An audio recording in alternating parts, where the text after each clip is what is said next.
Continuing the halachas in Siman Kufiyah, the laws concerning the kneading and baking of the matzos, halacha gimel. Ein loshin vein oisin as hamatzos ella bebayis mekeda. We do not knead and do we not make the matzos only in a house which is prepared and has a roof. But like keneged chalein pasuach, and not before an open window. Afilu im ein hachama zirachas. Afilu im ein hachama zirachas shama. Even if the sun does not shine through it. Aval im hachalenis teulim v'yesh b'hem schochis. If the windows are closed and they have glass, mutter im ein hachama zirachas shama is permitted as long as the sun doesn't shine there.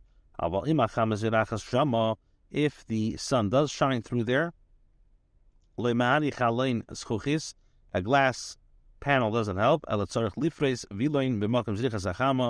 Rather, we have to spread over the windows on the sunny side of the room a curtain. We have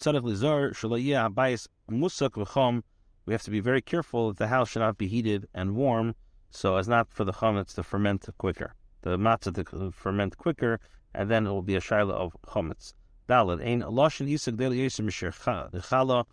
We do not need a dough larger than the quantity of dough that is subject to the chiyuv of challah, v'tev l'mayit, ki shiru rabbeinu zechem levracha shema'isik de'liyis mishir challah yef shalasik b'pamachas.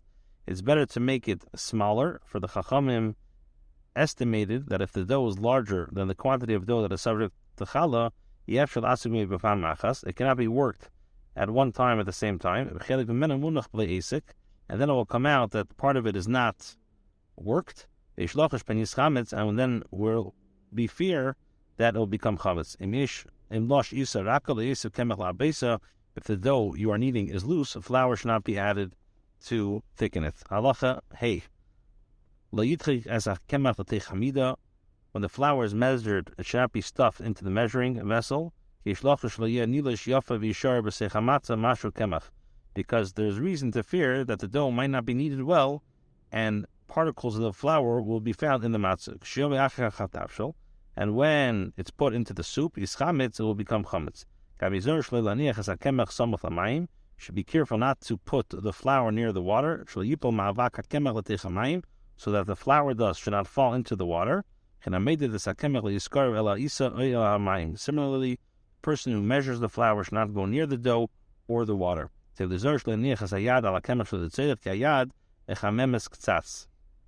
I should be careful not to handle the flour needlessly, because the hands will warm it slightly.